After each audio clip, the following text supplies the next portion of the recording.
이상민 행정안전부 장관에 대한 탄핵이 헌법재판소에서 만장일치로 기각됐습니다.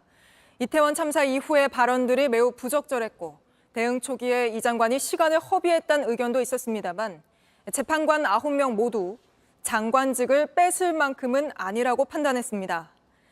이 장관은 즉시 업무에 복귀해 수해 현장으로 향했고 보수단체가 유족을 조롱하면서 유족은 실신했습니다.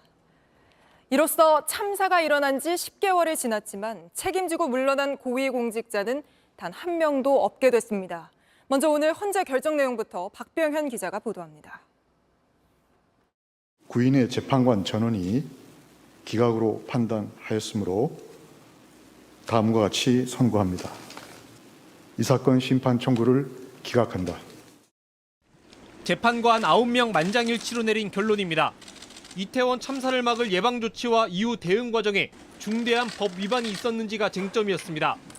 먼저 이상민 행정안전부 장관에게 사고 위험성을 알린 관계기관의 보고가 없었기 때문에 책임을 묻기 어렵다고 판단했습니다. 다중밀집 사고의 위험성이나 참사 당일 신고 전화 등 위험 징후를 행정안전부나 피청구인에게 별도로 보고하지 않은 점 등을 종합하면 재난안전법을 위반하였다고 보기는 어렵습니다. 참사 직후 곧바로 중앙재난안전대책본부를 운영하지 않은 것도 법적인 책임을 묻기 어렵다고 봤습니다. 보고받은 내용에만 기초하여 피해 상황과 규모를 제대로 파악하고 재난 대응 방안을 결정하기에는 한계가 있었던 것으로 보입니다. 행안부 장관으로 최적의 판단과 대응을 못했다는 소수 의견도 있었습니다. 참사 발생을 인지한 때로부터 현장 인근, 현장 지휘소 도착까지 약 85분에서 105분이라는 기중한 시간을 최소한의 원론적 지휘에 허비하여 행정안전부는 물론 국가에 대한 국민의 신뢰를 손상시켰습니다. 하지만 역시 파면 사유는 아니라고 봤습니다. 헌재의 결정이 나온 건 이태원 참사가 발생한 지 269일 만, 국회가 탄핵 소추안을 통과시킨 지 167일 만입니다.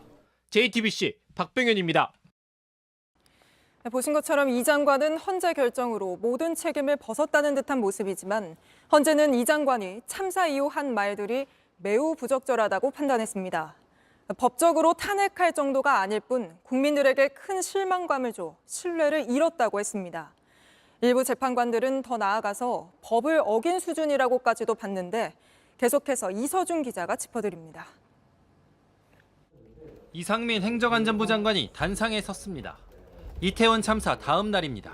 특별히 우려할 정도로 많은 인파가 모였던 것은 아니고 경찰이나 소방 인력이 미리 배치함으로써 해결될 수 있었던 문제는 아니었던 것으로 상황을 제대로 인식하고 있는 건지 비난이 쏟아졌습니다. 하지만 이런 말은 계속됐습니다. 이 시간은 이미 골든타임이 지난 시간이었고요. 제가 그 사이에 놀고 있었겠습니까? 재난관리 주관기관은 따로 정해진 바가 없습니다.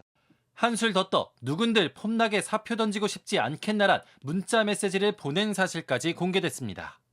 헌법재판관 9명 전원은 이런 이 장관의 말이 모두 부적절했다고 지적했습니다. 일부 재판관들은 더 나아가 공무원으로서 품위도 지키지 못한 것이란 의견도 냈습니다. 재난관리 주관기관의 장으로서 부담하는 책임을 회피하려는 의도에 따른 것입니다. 이와 같은 발언을 통해 재난 및 안전관리 행정에 관한 신뢰를 실추시켰고 하지만 이것도 탄핵까지 갈 사유는 아니라고 결론 내렸습니다. JTBC 이서준입니다. 극단적 선택을 한 서희초등학교 교사의 일기장이 공개됐습니다. 모든 게 버겁고 놓고 싶다고 적혀 있었고 특정 학생의 이름을 언급하기도 했습니다. 경찰은 이 교사의 휴대전화 등을 분석하고 학부모들을 상대로도 조사를 벌이고 있습니다. 이 소식은 최하은 기자입니다. 아이들이 쓰고 그린 감사편지와 손그림이 의자 위에 놓였습니다. 숨진 교사의 가족은 고인의 집에 들어가자마자 발견한 것이라고 했습니다. 숨지기 2주 전쯤 쓴 일기도 공개했습니다. 주말을 지나면서 무기력하긴 했지만 힘들다고 느껴질 정도는 아니라고 적혀 있습니다. 그리고 월요일 출근한 뒤 업무 폭탄이 있었다고 했습니다. 학생을 특정하며 난리가 겹치면서 모든 게 버겁고 놓고 싶다는 생각이 들었다고도 했습니다. 학교와 관련돼서 굉장한 스트레스를 받고 있었고 정확한 진상규명이 이루어졌으면 하는 차원에서 유가족이 공개를 경찰은 앞서 교사노조가 공개한 학부모 갑질의 진상을 파악하는 데 집중하고 있습니다. 학생끼리 연필로 이마를 그은 사건 전후에 일어난 일을 따져보고 있는 겁니다. 당시 해당 사건 학부모가 교사 개인 번호로 여러 번 전화를 했다는 의혹이 불거진 바 있습니다. 경찰은 양측 학부모를 참고인으로 불러 조사했습니다. 경찰은 고인이 일기장에 난리라고 적은 학생에 대한 사건도 수사선상에 올렸습니다. 또 통화 기록 등을 확인하기 위해 휴대전화와 태블릿 PC의 포렌식 작업을 시작했습니다. JTBC 최하은입니다.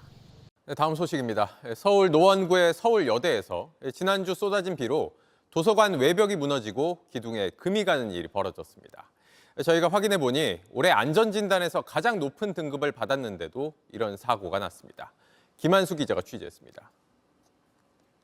건물 외벽이 길게 뜯어졌습니다. 콘크리트는 무너져 내렸고 철근도 드러나 있습니다. 기둥은 쩍쩍 갈라졌습니다. 지난 17일 서울여자대학교 중앙도서관 한쪽 외벽이 무너진 겁니다. 주변을 지나던 사람이 없어 인명피해는 없었습니다. 학교는 학생들에게 근처를 지나지 말라고 공지했습니다. 그거 게시판에 올라가가지고 그리고 단톡 카톡에 올라가서 알게 됐어요. 그런데 도서관 내부 출입은 막지 않았습니다. 외벽이 무너진 쪽만 일부 통제했습니다. 게다가 일주일이 지나도록 지자체와 교육부엔 알리지도 않았습니다. 붕괴 위험이 있는 건물에 대해서 신고를 권고만 하고 있기 때문입니다. 아직 신고는 아직 안 들어갔습니다. 안 해도 돼요? 그거는 좀 확인해봐야죠. 무너진 도서관은 올해 안전진단에서 가장 높은 A등급을 받은 것으로 확인됐습니다. 그런데도 비가 많이 왔다고 외벽이 무너졌습니다. 무너진 외벽 같은 경우는 주요 부재도 아닐 뿐만 아니라 벽돌의 마감 때문에 쉽게 이렇게 접근을 하기가 어려운 그래가지고 안전진단에서도 한계가 있었을 것 같습니다. 서울여대는 도서관을 지은 건설업체에 연락해 안전진단부터 다시 하기로 했습니다. JTBC 김한수입니다. 퍼부은 비로 큰 피해를 입은 이재민들에게 오아시스 같은 존재가 있습니다. 바로 시원한 커피와 음료를 아무런 대가 없이 나눠주는 커피 트럭입니다. 40여 년 전 비슷한 피해를 입었던 한 목사가 트럭을 몰고 있다는데 밀착 카메라 한민정 기자가 따라가 봤습니다. 굽이굽이 시골길을 따라 들어갑니다. 수해 지역을 찾아가는 커피 트럭입니다. 주민들과 군인, 소방, 자원봉사자에게 커피와 음료를 무료로 나눠줍니다. 커피 좋아하는 사람도 있는데 아이스티 같은 건 그다음에 초코우유 직접 볶죠. 저희가 지난 18일부터 24일까지 1,500잔 넘게 나눴습니다. 커피 맛 어떠세요? 그 뭐더라 이게 머리 이렇게 있는 커피집. 뭐 거기보다 더 맛있어. 목사님 인물도 좋고 진짜 대접받는 기분이고 위로받는 기분. 이번 폭우와 산사태로 이 마을에선 주민 2명이 실종됐습니다. 뭔가 막 이 바위가 굴러오는 것 같고 소리가 막 들리니까 어려움을 극복할 수 있는 그런 힘을 주는 것 같아. 커피 트럭은 주민들에게 유일한 안식처입니다. 천사 같은 존재. 이 한 잔으로서 저희들이 기분이 많이 업되죠. 즐겁고 더운 날에 오아시스지. 밤이 되면 커피 트럭은 잠자리로도 변합니다.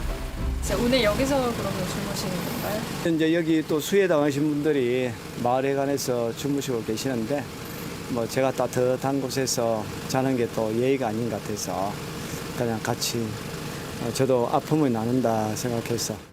다음 날 복구 작업은 다시 시작됐습니다. 복구와 수색 작업이 한창인 이곳의 기온은 현재 섭씨 31도입니다. 제 뒤를 보시면 지금 복구 작업에 나섰던 군 장병들이 음료랑 커피를 받기 위해 커피 트럭 앞에 모여 있습니다. 아이스 카페 라떼 2잔 좀 부탁드립니다. 아이스 카페입니다. 네. 직접 배달도 갑니다. 거리가 멀어서 좀 커피숍까지 오기 힘들에 대해서 직접 이제 배달. 자, 커피 드세요. 커피. 감사합니다. 또 다른 수해 현장입니다. 이 마을은 폭우로 집과 농경지가 침수되고 40여 가구가 피해를 봤습니다. 40여 년 전 백 목사도 비슷한 경험을 했습니다. 산사태가 나가지고 저희 소, 돼지, 우사 그게 다 무너져서 깔려서 죽고 큰 돌이 저희 마당에 내려왔었어요. 뒷문으로 도망을 쳤었죠. 이재민들의 아픔에 공감하는 이유입니다. 한 사람이라도 그냥 위로받고 가면 그 자체가 좋은 거죠. 커피 마시면서 그냥 얼굴에 미소를 띠고 고맙습니다라는 그 말 한마디 들으면 그게 저한테 생수죠. 이 더운 날에. 커피 트럭에서 오늘 하루에만 400잔이 넘는 커피와 음료가 나갔습니다. 이곳을 다녀간 사람들은 어려운 상황이지만 힘을 얻었다고 말했습니다. 여러 곳에서 조금씩 모인 따뜻한 손길이 누군가에겐 다시 일어설 용기를 주고 있습니다. 밀착 카메라 한민정입니다.